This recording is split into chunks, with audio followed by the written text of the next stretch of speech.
안녕하세요. 뻘지연구소의 뻘짓입니다. 이번에는 AMD 새로운 그래픽카드 시리즈죠. RX 7900 XTX를 가져왔는데요. CPU에 맞춰서 그래픽카드도 숫자를 동일하게 맞춘 걸로 보이고요. 우선 두 개의 라인업이 출시가 됐는데 7900 XT는 나중에 소개해 드릴게요. RDNA3 아키텍처에 여러 업그레이드된 부분들이 있는데 차차 말씀드리겠습니다. 우선 그래픽카드를 보면 이게 레퍼런스 디자인이거든요.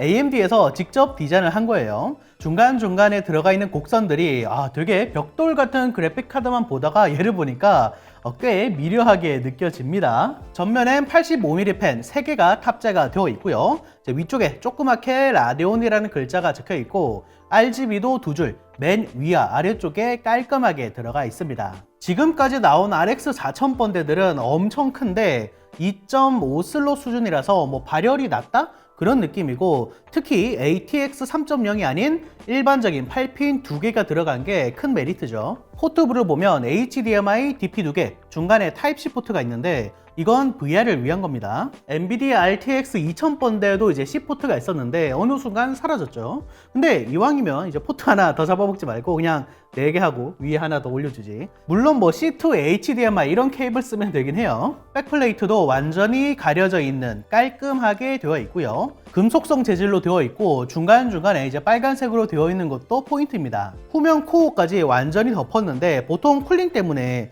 이쪽은 뚫어두거든요. 온도는 괜찮다는 얘기겠죠. 전체적으로 이제 백플레이트부터 후면, 앞면, 전면 모두 이어져 있는 느낌이기 때문에 유선형의 디자인이면서도 견고함까지 동시에 전달을 해주네요. 한번 분해해서도 보여드리면 뭐야 이런 느낌이구나. 야, 뒷부분이 되게 촘촘하게 되어 있네.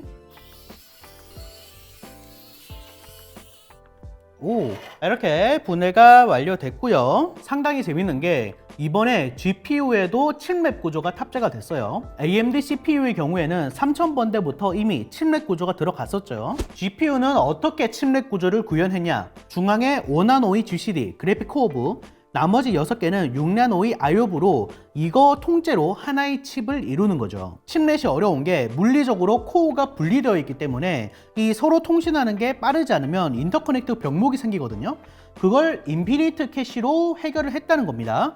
CPU랑 똑같죠. 그래서 이 코어가 생긴 게 굉장히 특이한 편이고, 주변에는 GDDR6 2GB가 총 12개, 24GB 구성으로 되어 있네요. 그래도 제일 중요한 건 게임 성능이죠. 테스트 세팅은 라이젠 9 7950X에 RX 7900 XTX 그리고 RTX 3090 Ti와 RTX 4080을 비교해봤어요. 모두 리사이저블 반은 켜져 있는 상태입니다. 우선 파스, 타스인데요. 여기서는 파스와 타스 모두 7900 XTX가 좀 더 잘 나와요. 그런데 점수 차이가 얼마 안 납니다. 원래 라데온이 좀 잘 나오는 편인데. 그럼 QHD부터 확인을 해볼까요? FHD는 이제 그래픽카드가 워낙 고성능이라서 이제 따로 빼놨어요. 먼저 오버워치 2인데요. 3090 Ti보다는 소폭 높긴 한데 4080 대비 10% 정도 낮은 모습입니다. 그런데 이것도 구간에 따라 차이가 있는지 다른 맵에서는 이 차이가 조금 줄어들긴 하더라고요.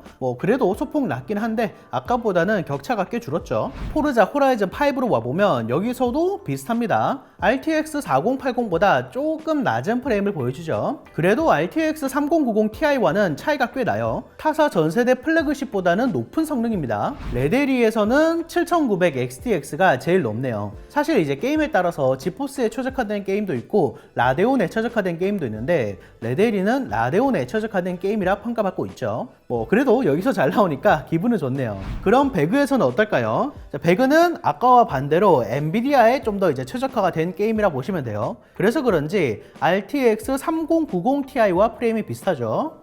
조금 아쉽습니다. 물론 이제 3090 Ti도 성능이 어마어마한 건 맞지만 4080이 바로 옆에 있고 비교군이다 보니까 배그는 15% 정도 밀린다고 보시면 되겠네요. 그럼 4K UHD로 와볼까요? 스파이더맨 리마스터인데 여기선 RTX 4080과 성능이 비슷하죠. 3090 Ti와는 이제 차이가 좀 나고요. 제조 회사가 아예 다르다 보니까 이렇게 게임에 따라서 편차가 좀 큽니다. 그럼 로스트아크에서는 어떨까요? 처음에는 좀 비슷한 프레임을 보여주나 했는데 역시 엔비디아에 비해서 살짝 아쉽네요. 비슷한 구간도 있긴 한데 전반적으로 RTX 4080이 소폭 더 잘 나옵니다. 이번에 콜 오브 듀티 모던 워페어 2가 벤치마크 기능이 새로 생겼더라고요. 그래서 이제 얘도 넣어봤는데 이건 라데온의 최적화가 꽤 되어 있었어요. RTX 4080보다 뭐 거진 20% 넘게 잘 나와서 오히려 한 급 이상의 성능을 보여줬습니다. 야, 요건 좀 재밌네요. 콘솔 게임이 이런 경우가 많은데, 왜냐면 그 플스에 들어가는 게 라데온 그래픽이거든요. 그 얘는 사이버펑크예요. 사펑에서도 라데온이 4080보다 더 잘 나옵니다. 근데 이게 사펑 문제인지 모르겠는데 이 프레임 타임 그래프 보시면 스터터링이 좀 있더라고요. 다른 3090 Ti나 4080에 대비해서 이제 일정하지가 않죠. 다른 게임들은 좀 덜한데 이 사펑에서 유독 눈에 띄었습니다. 마지막으로 배그를 보면 조금 전 QHD보다 성능 갭은 좀 줄었어요. 아까는 3090 Ti와 비슷했는데 지금은 3090 Ti보다 소폭 높고 4080과의 차이도 살짝 줄었습니다. 지난 RX 6000 시리즈는 이제 고해상도로 갈수록 좀 약한 모습을 보여줬는데 이번엔 그렇진 않네요. 그래프로 보면 다음과 같은데요. 퍼센테이지 적어놓은 건 이제 7900 XTX랑 RTX 4080 간의 차이예요. FHD는 사실 그래픽카드가 좀 놀기 때문에 100%의 제 성능은 아닙니다. 그래서 뭐 딱히 코멘트를 드릴 건 없고요. 다음이 QHD부터 말씀을 드릴게요. 자, QHD인데 전반적으로 게임에 따라 차이가 좀 커요. 오버워치는 RTX 4080보다 소폭 못하고, 배그는 많이 못하고, 콜옵은 또 엄청 잘 나오고요. 26%, 대단합니다. 로아는 셋 다 비슷하고요. 레데리2에서도 4080을 능가합니다. 그래도 확실히 전반적으로 RTX 3090 Ti보다는 높게 나오는 건 맞는 것 같고, 사이버펑크에서는 이제 하위 1% 프레임이 아까 스터터링 때문에 좀 낮게 측정되는 걸 볼 수가 있죠. 4K에서도 QHD와 거의 비슷하긴 해요. 다만 이제 RTX 4080과의 차이가 조금 줄었고요. 사실 한국인에게 중요한 건 배그인데 배그가 정작 아쉽죠. 평균 프레임도 낮은데 하위 1% 프레임은 3090 Ti와 비슷하니까요. 그래서 종합적으로 보면 게임에 따라 다른 부분들이 있기 때문에 내가 주로 하는 게임에서 어떤지를 살펴보는 게 맞는 것 같고요. 성능은 RTX 3090 Ti보다는 위에 있고 RTX 4080보다는 소폭 밑이라고 보는 게 맞는 것 같아요. 참고로 레이트레이싱 성능도 비교를 해봤는데 라데온이 아직까지는 RT 성능이 좀 부족합니다. 사실 레이트레이싱이 미래 기술은 맞고 예쁘긴 하지만 안 켜시는 분들도 많거든요.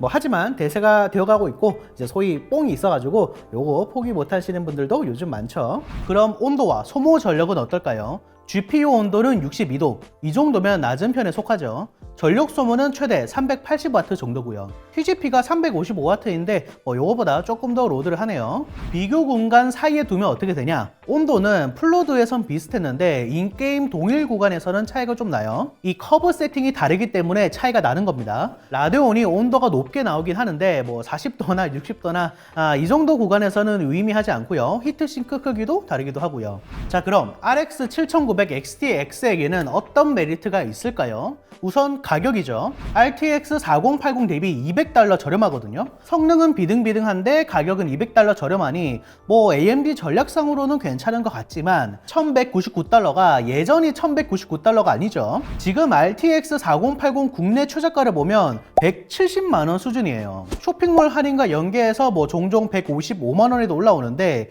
이 가격에 잘 안 팔립니다. 즉 $200 저렴하다면 상시 150만원대, 종종 올라오는 특가가 130만원대여야 된다는 건데 잘 모르겠어요. 이 정도까지 내려올 수 있다면 라데온 좋아하시는 분들은 메리트가 있을 수 있죠. 커넥터 발화 이슈나 주렁주렁 젠더 다른 게 별로인 분들에게 어필이 될 거고요. DP 2.1이 최신 규격 타입C 포트가 필요하신 분들에게도 어필이 되죠.